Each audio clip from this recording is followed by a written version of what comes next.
My Yeah. first thought was I'd buzz him at the chin first pitch, and then I'd figure it out from there. That was my response when I wrote the question. But Man, if I knew that I was going to throw a pitch that they were just going to rake, I don't think there's any way I could do that, even for yeah. the long-term goal.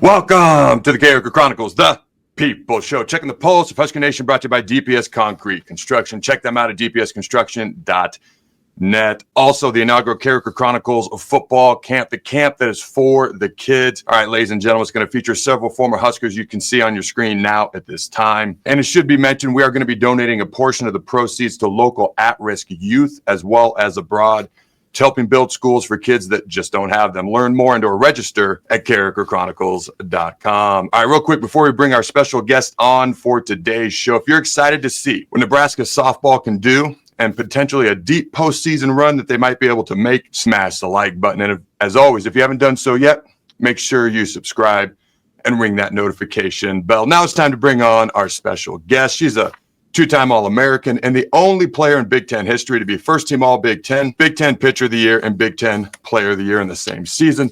Miss Jordy Bahl, how you doing, my friend? Good. How are you? All life is good. You got to be pretty excited. Obviously, your team was just announced. You're going to be taking on UConn in the regionals, heading down to Baton Rouge. But before we do that, I tend to go backwards before I go forwards in my interviews. So I'm curious right out the gate. All right. As everyone knows, you came from Oklahoma. So I'm kind of curious, what did you learn from during your time at Oklahoma that you feel has been able to help you this season here at the University of Nebraska? So much. Obviously, they're a great program with great coaches, great players. So I got to play alongside some of the best in the game and be coached by some of the best in the game. And I would say one of the biggest things that I learned down there was just the championship mindset that they have. And that's in everything that you do. And that is something that it has to be ingrained in who you are. So you can't just rely on it in postseason time, but it starts in the fall. It is in the classroom. It's in how you live your life, how you approach adversity. And so just that mental toughness, I guess, and that whole mindset is something that I would say I developed in my time down there and was able to bring back to Nebraska. I love that. It's interesting. As soon as you said that, it's kind of how you do one thing is how you do everything. Football fans are going to love what I'm about to say. Nebraska fans, not so much, because Marshall Faulk is an NFL Hall of Famer, and I got the chance to be around him with the St. Louis Rams. He's now the University of Colorado's running back coach. But when he got in front of the Colorado football team, the only thing he said, it was less than 90 seconds, how you do one thing is how you do everything. And it's so interesting because that's so true to the point you just made. What is it, and I know you've been asked this before, but for those who haven't been able to hear and or see your answer, what has it meant for you to be able to come back home and play at Nebraska this season? I would say, obviously, growing up, it was a dream. And then coming back to Nebraska and being able to do that now, it's exceeded that dream. It's been way cooler than I could have imagined. And Nebraska fans have absolutely showed out this year to just make that experience even more special. We had our first sellout at Mullen Stadium in our last home weekend. So definitely more than a dream, just getting to wear the N and wear the red. I wear it with pride, and so does our entire team. It's been great. So defensively, most people think of you as a pitcher. But if they didn't realize, you've also started 13 games at first base. You started a game in left field, center field, and 3 games as the designated player. Talk to me about your favorite defensive positions, maybe aside from pitcher. Well, I guess I love being in the infield, so first base is super fun, just getting to stay on the dirt. But then the outfield is also fun too, just with the mentality of no balls drop. Every part of the defense is so different and so fun, and it's just cool to be able to compete in multiple different ways besides just being on the mound. So a lot of my time and focus with softball goes into pitching. So anytime I get to compete outside of the circle, it's almost just like an escape. So I love it, all parts, and being able to contribute in multiple ways is really cool. Now, as a pitcher in Big Ten play this year, you had a 10-2 record, 23-5 overall. You had an ERA of 1.46 in Big Ten play. By the way, for those who don't know, if you were a major league pitcher, that would give you the second lowest ERA in the entire MLB at 1.46. But what's the biggest key that you found to being a successful pitcher specifically?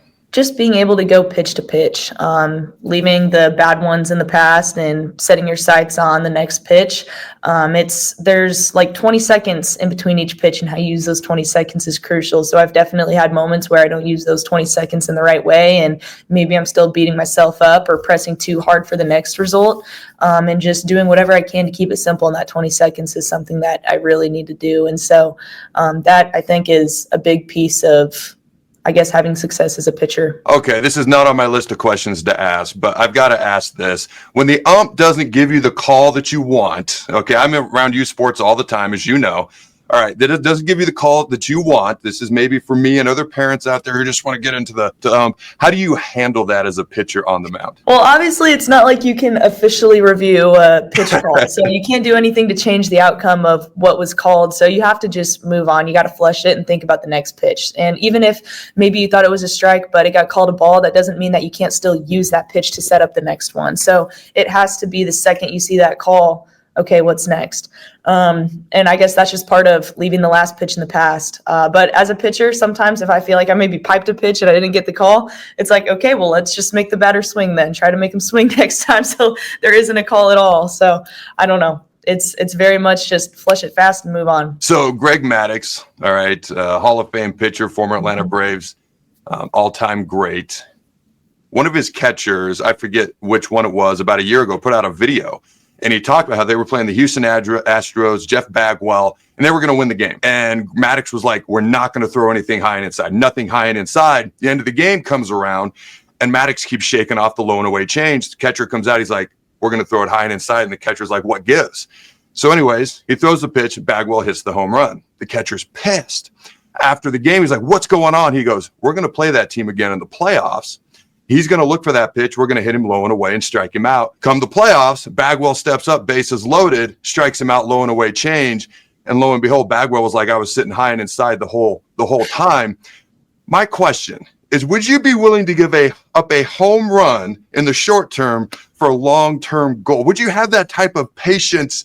I couldn't control my competitiveness. How would you handle that situation? Man, if I knew that I was going to throw a pitch that they were just going to rake, I don't think there's any way I could do that, even for the long-term goal. And not to say that that won't happen without me like thinking about it, obviously, but yeah, no, I couldn't. I could not.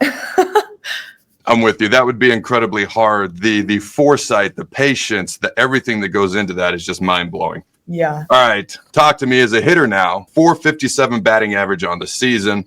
Set a school single season record with 37 extra base hits. And you're the first player in program history to have over 15 doubles and over 15 home runs. I believe 19 home runs exactly on the season, and amongst the tops in the country when it comes to home runs. For anyone looking for tips as a hitter, because it's hard to be so well-rounded as a pitcher, a hitter, defensively, all these things. There's only so much time in a day.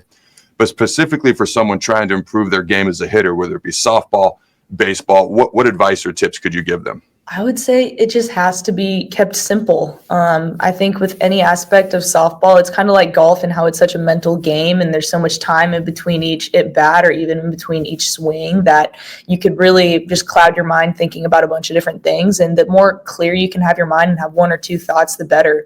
And hitting is one of those things, kind of like I talked about with other defense positions. I spend so much time with pitching, and that's where so much of my energy goes, that hitting is an escape from that. So I guess just keeping the mind clear, but like keeping it competitive at the same time. And especially with hitting, you want to have a game plan. You know what the pitcher's throwing, you know kind of what your plan is with them. But at the same time, like when you step into the box, it's good to have a game plan, but your approach, as in just be athletic, hit the ball hard, has to outweigh whatever your game plan was.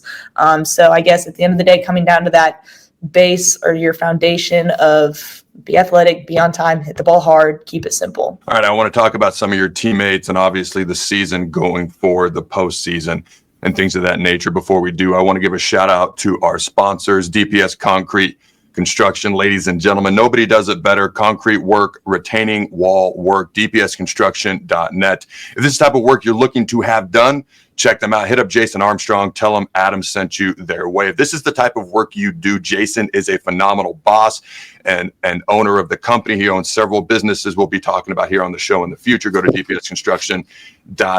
Also, Husker Auto Group, all right, they are offering significant discounts on all 2025 light-duty Sierras, on all heavy-duty Sierras, 3/4 tons, 1 tons cabs, and work trucks. Up to $10,000 off MSRP on select in-stock models.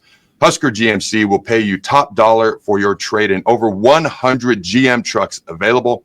Shop online 24/7 at huskergmc.com. Now, there's been several players who've stood out on your team and played really, really well this year during the softball season.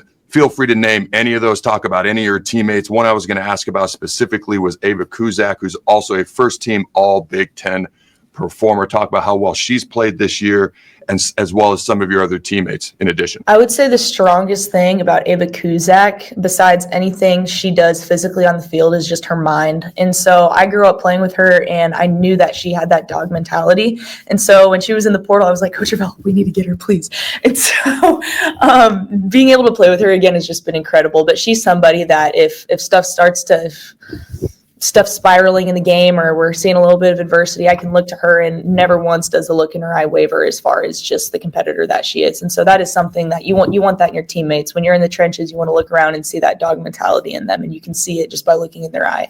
And she has that. But yeah, she's just been incredible this year. Another teammate I want to shout out is Sammy Bland. She's our third baseman, and it was her first year playing third base, and she was on the all defensive team. And she's another one just like Ava who has that mentality. So does Bella Bacon, our first baseman. We have a freshman center fielder in Natalia Hill, and Ava Breadwell behind the plate 4 years now as our starting catcher. And I would say the same thing for all of our teammates. You can see it in their eye, and they are competitors. And I could shout out so many more people, but that's what you want in a postseason run, and that's what's going to make it happen. You guys have obviously had a very good season so far. You set multiple records this year, from most home runs in the season, most amount of games where you've run ruled the opponent, to attendance records. Obviously, fans are excited, and they're into what the team is doing this year as much or more than ever. What has led the team's success to this point so far this season? I would say just our preparation, especially with offense. When we know what pitcher we're going to be facing, we spend the entire week leading up to that opponent just focusing in on them and how to beat them and have a game plan, and not necessarily making it all about them, but more what we're going to do to beat them. So we prepare really well, and that is also credit to our coaching staff. They do a great job at getting us ready to go. But then I would say you take that preparation and that detailed hard work with the mindset that this team has, and that's when great stuff begins to happen. I also want to give a shout out to Allen Capital Group, one of our longtime sponsors as well. They have next level solutions for next level needs. You can check them out at allencapgroup.com. That's ALLENCAP group.com. They have offices in Grand Island, Ogallala, Scotts Bluff, and Omaha. As previously mentioned, they've been taking care of my family's finances for over a decade. They are knowledgeable, trustworthy, and they do a phenomenal job. All right, talk to me. The postseason, as you know, is a little bit of a different animal in the fact that it's its own complete separate season. Now, the only thing that matters is what happens now. So talk to me about going forward in your mind, based on your experience, the biggest key to making a deep postseason run. I would say you seriously have to take it one game at a time. And whatever happened before this point, whether good or bad, absolutely flush it. You're in the NCAA tournament. No matter who you go up against, great. And again, yeah, you just got to take it one day at a time. And I think the other part too, it's like now that your back is against the wall and you're playing to extend your season, it'd be easy to press and kind of get out of your normal competitive self that you are. But you have to treat every game like another game. You don't want to put more pressure on yourself or start pressing now because you think it means more. But I think part of being able to do that is just realizing that you want to win every single game. Like, you're a softball player, but you're also not a softball player, and there's so much more to life, and just keeping everything in perspective. It really, at least for me, helps me go out there and play free and help me just be the same competitive self day after day. So I think that's a big thing for postseason, is not just now let's start preparing different and acting different and approaching our opponent different just because we're in postseason, but being consistent with how you prepare and approach the competition. It's interesting you say that, because I interviewed you about a year ago at this time. It had been June or July, and obviously you were recovering from the injury, and you mentioned that the injury may have actually been a blessing, gave you a chance to take a breath, take a break, and almost kind of like you needed that and give you a little bit different perspective on things. Do you you consider, nobody wants to get hurt, obviously it goes without saying, but in some way, shape, or form, do you almost consider that injury a blessing because maybe it gave you a fresh perspective on some things? I absolutely do. And I think one of the biggest lessons I learned through my injury was just learning to not put the pressure and expectations on yourself. So before that point, I struggled so much with just wanting to be perfect every time I went out on the field and worrying about what this person thinks and that person thinks and worrying about whatever the results were going to be. But I really felt like the Lord through that time, as he separated me from the game and separated me from results and from, I guess, worrying about the scoreboard. He was kind of showing me like this peace that you feel right now is something that you can still feel while you're out there competing. Like it never had to be that way. You never had to feel that almost mental prison before. So that's something I've really tried to take with me this year and through the end of season. I don't want to fall back into that space of where I was at. I'm just feeling the weight of everything. It for sure was a blessing, and I think it's a lesson that I didn't fully learn and understand had I not been sidelined with injury. It's interesting. Honestly, as we've been talking, you didn't know what I was going to ask. I didn't know what you were going to say. So many of your answers have actually resonated with me. If I could go back and talk to a younger Adam, when you reference kind of like a prison in your own mind or something like that, I understand that. I relate to that. I wish I could go back and be like, hey, it doesn't have to be kind of the way you're approaching it at times. It's okay. Not everything is life and death. So it's interesting because the next question I was going to ask you, what needs to happen in order in this postseason for it to be a successful season for Nebraska? I'm going to change that question. I'm going to change it to, I've noticed most of your responses have not been from the neck down, which is obviously important, but it's been more the neck up type approach. Talk about how important the mental neck up type approach is to sports. And you said specifically baseball and softball, they're such mental sports. I think the mental approach is everything. Personally, as an athlete, I've been in mental spaces where I almost put myself in handcuffs that I'm not able to actually use all of my athletic ability because my mind is just freezing me up. And so, to kind of answer your new question, but also your old one, I think that would be the best thing that we could have as a team is to just play mentally free throughout postseason. The success for me will not be necessarily where we finish, but it'll be, okay, did we leave everything out there and do we have no regrets? And did we genuinely feel like we played our best softball because we were free mentally, not scared of messing up, things like that. So at least the teams I've been on in the past as well, the success that we've had has been because we are in that headspace where we are just playing to win, not playing with the fear of losing. So that's at least my goal for our team. I would say in general, that's our goal, and that will determine whether we consider our postseason successful or not. So as you do look ahead and knowing that you're going to take it game by game, inning by inning, pitch by pitch with that mental approach, you are in the Baton Rouge Regional. All right, LSU is the number 1 seed. You're the 2 seed. You're going to take on the Big East champs, the 3 seed UConn, and then the 4 seed is Southeast Louisiana. Now, as you prepare to take on UConn on Friday at 2 p.m. Central down in Louisiana, what's kind of the approach of the team? And I know we've talked a lot about the mental approach, but what does UConn do well? I don't know anything about UConn softball. I'm just going to be honest. Okay. If we're talking basketball, a little bit more, football, a little bit more, softball. So educate me like I don't know anything because I don't. Pitching, hitting, what are their strengths? What do Nebraska fans need to expect from UConn as you guys get ready to play them? To be totally honest, we found out just yesterday we had them, so we haven't dove too deeply into them yet. We have our first practice and it's finding out that information this afternoon, so I'm sure the coaches are going to have a ton of information for us. I know as a pitcher that they have a pretty strong lineup, so I'm going to be focused on that. But yeah, definitely we'll find a lot more information out this afternoon and then in the next couple days here. All right, I got a fun one for you. All right, a few years ago, softball legend Jennie Finch, she actually pitched to some major league hitters, pretty much struck them all out. And they're like, the hitters were just it's so different, hitting a softball, the angle, the pitches, the rise, the drop ball is very different than a curve, change, all that stuff. There is a change in softball, but as you know, it's different. My question to you is this. Aaron Judge is batting .409 right now. Okay, leads the majors in home runs, batting average. In fact, if he can do it, I don't know, but I'm wanting to see if he can hit over 400 for the first time since Ted Williams did it. He hit 406 in 1941.